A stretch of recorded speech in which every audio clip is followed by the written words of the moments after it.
উঠলো বাই তো কটক যাই, ভর দুপুর ওই 11:15 বাজে, তখন আমাকে বলছে নেহা চলো মাছ বাজার থেকে ঘুরে আসি, কিছু মাছ নিয়ে আসি। তো আমি বললাম ঠিক আছে চলো দেখা যাক। গিয়ে দেখি সব পরিষ্কার করছে, ফাঁকাই বলতে পারো পুরো বাজার। তাও আমরা এই চিংড়ি মাছ আর কাতলা মাছ পেয়েছিলাম, সেটাই এনেছি। 120 টাকার চিংড়ি মাছ এনেছিলাম, আর এখানে 380 টাকার কাতলা মাছ।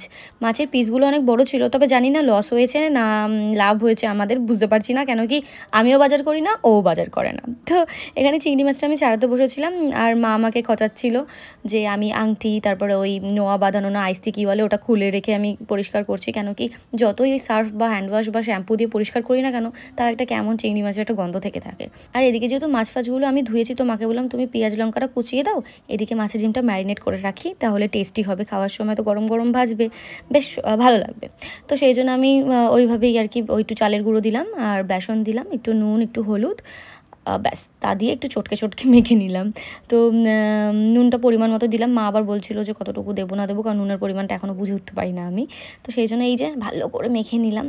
জল টল কিচ্ছু মেশাইনি, কারণ কি পেঁয়াজ থেকে একটু জল বেরোয়, জল দিলে তো ক্যাট ক্যাট করবে। এখানে আমার মামামের স্নান লাঞ্চ সব কমপ্লিট, ও বসে বসে ওর পাপার সাথে খেলছিল। আর মেয়েটার না কয়েকদিন ধরে ভীষণ পরিমাণে শরীর খারাপ, মানে ফ্রাইডে থেকে ওর হঠাৎ করে টনসিল ফুলেছে, আর আজকে হচ্ছে গিয়ে 7 তারিখ মানডে। তো আজকে থেকে ওর স্কুল স্টার্ট হয়েছে, LKG, ওকে স্কুলে পাঠাতে পারছি না, ভীষণ শরীর খারাপ, জ্বর, তারপর হচ্ছে দুদিকেরই গ্ল্যান্ডটা ফুলেছে, সেই জন্য মানে খুব খারাপ অবস্থায়। দেখা যাক কতদিন লাগে সুস্থ হতে।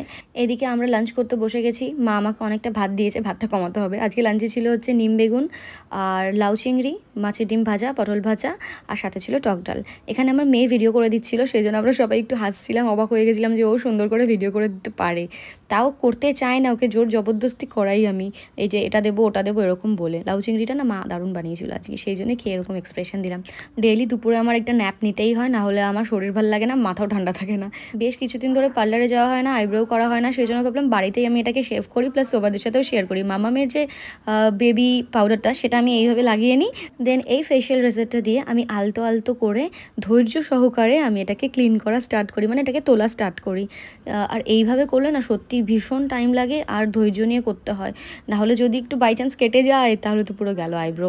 তারপর সেম ওয়েতেই কপালের পশমটাকে তুলে নিলাম, আর আইব্রোর মাঝখানের অংশটাকে কী বলে আমার ঠিক জানা নেই, তো তার জন্য বলতে পারলাম না। সেখানের পশমটাও তুলে নিই, অনেকে রাখে, মানে জোড়া বুড়ো যারা রাখে, তো আমি তো সেটা করি না।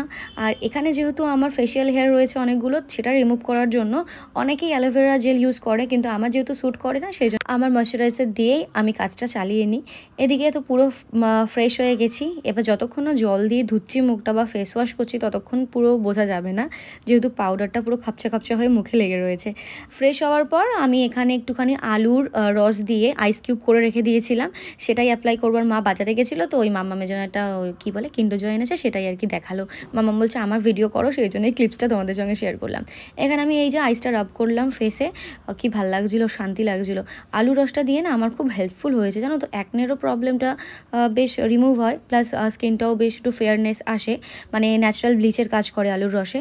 আর এদিকে আমার মেয়ে এই যে কিন্ডার জয়ের কি গিফট পেয়েছে, সেটাই ও স্যাড যে ও ঠিকঠাক করতে পারছিল না, আমি ওকে একটু হেল্প করলাম, কিন্তু এদিকে স্টিকারগুলো বেশ সুন্দর করে বসিয়েছে। তো যাই হোক চলো, আজকের মতো ভিডিওটা এই পর্যন্তই, দেখা হচ্ছে খুব জলদি নতুন একটা ভিডিওর সঙ্গে। সবাই ভালো থেকো, সুস্থ থেকো।